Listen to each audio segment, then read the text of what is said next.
When Escape from Violet Horde launches on July the 7th, we will have 6 new free ladder-ready decks that are incredible to start or update your collection. To be eligible for these decks, you have to be either a new player or a returning player, which means you haven't logged into the game for 90 days. And these decks will be available for a week before you have to pick one of them. So I will try and help you make a choice between these 6 decks. All of them are actually decks that see play on ladder right now. So we'll help you make your choice between these 6 and tell you why you shouldn't pick each of these. Now let's get started with the very first deck we have here with the Herald Shaman. Now this is one of the best performing decks right now. Of course, hard to predict how it will be in the next expansion, but I don't think it's going to be unplayable all of a sudden. And this is one of the best decks I'd say you can pick because the legendaries are really good. First of all, we have Ultraxion.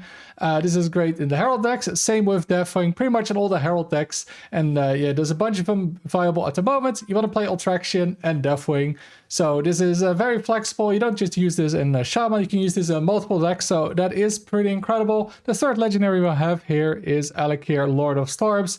And yeah, if you want to play Herald Shaman, this is a must. This card is incredible. And it's one of the cards that makes this deck work. Now the deck is also missing a few legendaries that say that you would want to play on ladder, such as Elise and Muradin. So there's a few weaker cards. And the one epic card we have is a Crackling Cloud Strider, but yeah, this one isn't very useful. It doesn't really see play in any decks right now. But yeah, if you pick this deck, then I would definitely try and upgrade it a little bit and make it a bit better later, but it is good as it is right now. And the game plan with this deck is just simple. You want to curve out, play those Herald cards as quickly as possible, especially the early ones, the Skywall, Sentinel, and the Ritual of Power. Those are incredible at controlling the board early. And from there, yeah, control the board, push damage, and then you win in the end with the Alakir and the Deathwing. The second deck we have here is the Control Priest, my favorite deck of the Cataclysm expansion. I've been playing this a ton.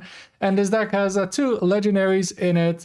And a few epics. First of all, we got the Medivh the Hallowed, which means you get ATS and Charism with it. So this is one legendary, but you get 3 of them in your deck with it because it is a fabled card. So you cannot play these cards separately. It's either all 3 or none of them. And yeah, this is definitely a must in any slower priest deck. So if you want to be playing priest, then yeah, Medivh is a great card to have. The second legendary we have here is a Reach Equilibrium, and this is also a great card in the priest deck. You kind of need it because the best clear you have, like basically one of the best cards, if not the best card in the deck, is the Medivh Stripe, an epic, an incredible board clear, and kind of what makes this like the only viable control deck is because you have these kind of strong clears, which almost no deck has. And another epic we have here is the Cleansing Cleric, another cornerstone of Control Priest right now, just lets you heal for incredible amounts. And without this, I don't think this deck would work. So a lot of great cards for Control Priest. Just one thing I would swap though if you play this deck is swapping the Purifying Breath for a Black Blood in this list, and you have pretty much what I am playing right now on ladder. And the game plan with Priest is just to usually try and survive. It really depends on what matchup you're playing. The deck works a lot better if you have some meta knowledge because every matchup is different depending on what you draw as well,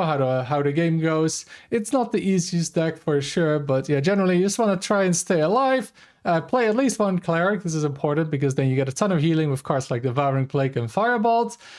Usually you want to try and make it to turn 10. Very important that you can get ATS equipped, because basically if you get ATS equipped, you win almost any game. So that is important, and try and stay alive for that. And yeah, once you have ATS equipped, your board clears become incredible, but also you have an OTK where you can have Ruby Sanctum and press it, and then a Flash Shield can deal like 18 damage if you play double cleric as well. And then with 2 Flash Shields, 2 Ruby Sanctums, you basically have an OTK. So that is a win con you have here other than just survive. The third deck we have is the End of Turn Paladin, and this is one of the, if not the best deck right now to climb on ladder. And the build we have here is pretty much what you see on ladder.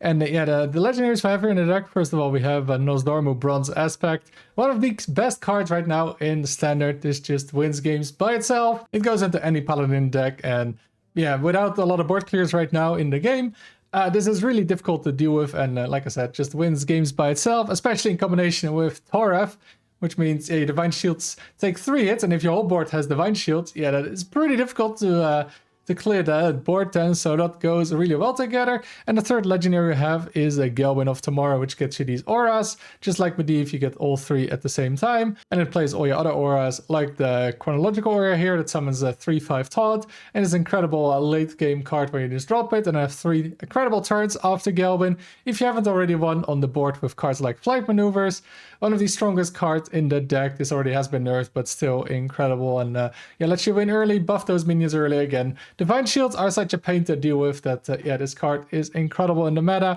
And then plan with this deck pretty much, right? Just curve out, get Violet Treasure Guild on 2, so you get the aura, and you can ramp and try and set up big plays with, again, trying to get the shadow cards combined with the flight maneuvers, or set up a turn with the Nosdormu with the weapon. Just a lot of different plays you can make for some incredible swing turns. And then we have Face Hunter here, or some call it No Hand Hunter, but I think that the name is a little bit misleading because sometimes this deck can actually have a full hand.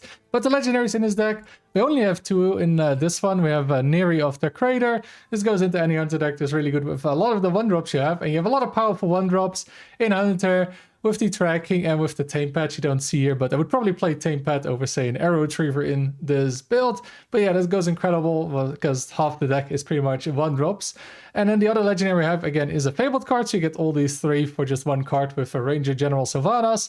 And this is one of the best clears, if not the best clear in the game right now. Just incredible. Goes phase, clears the board. Just amazing. And yeah, you play this in pretty much any Hunter deck. So great card to have if you want to be playing some Hunter. And then the epic we have here are the Precise Shot. Yeah, it sees playing this deck, but it's really an only deck. It sees playing Precise Shot, so not the most flexible card you can have.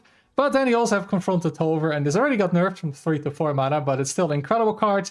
You pretty much play it in every Hunter deck right now. It's just so good. I wouldn't even be surprised if it gets nerfed again. Just really a cornerstone of Hunter right now, so incredible card to have if you want to be playing Hunter. And the game plan for the deck is pretty simple, right? Get those 1-drops on board early, preferably the Kelderai Fletcher and the Rallier, and then yeah, keep pushing damage over and over. And then often once you have an empty hand, you can replay all those cards again with a Confront Tolver and just win the game with that while pushing a ton of damage, drawing more cards, and developing a whole board. So yeah, incredible card with that. And then you also have more damage here with these 3 cards, or the Rangers. The 5th deck we have here is the No Mini Demon Hunter, and while it got nerfed multiple times, it's still one of the best decks to climb with. And one of the reasons for that is the Broxigar, another Fabled legendary here that gets you also Exo Snares in the portal. And it is incredible. This deck can draw pretty fast with a card like Broxigar's Last Stand.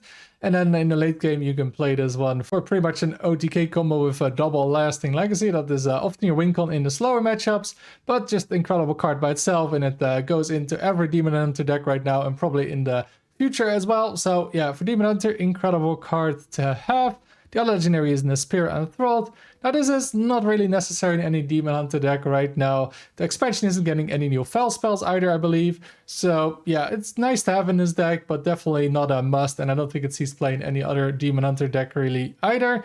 And then the 3rd legendary I have is the Eternal Halt. It used to be one of the most broken cards in Standard. Now it's just a good card in Standard, and you definitely want to have this card for the No Mini Demon Hunter. But of course, yeah, you only play it in this deck, so you can't really use this in any other Demon Hunter deck. And the epic we have in this deck is the Wyvern Slumber. Just a great card overall to have in pretty much any Demon Hunter deck. Just very flexible, and those Dread Seeds are really strong in the early game. As for the game plan with this deck, you pretty much try to curve out with those Dread Seeds, so Grim Harvest, Wyvern Slumber, then maybe on 4 the Hounds of Fury, and you just want to be efficiently taking control of the board, then start pushing damage with some of these minions, the Dread Seeds, have those demons come out of the Eternal Halt that are big, and then again, like I said, in the end, you have the Broxigar OTK if all else fails to win the game.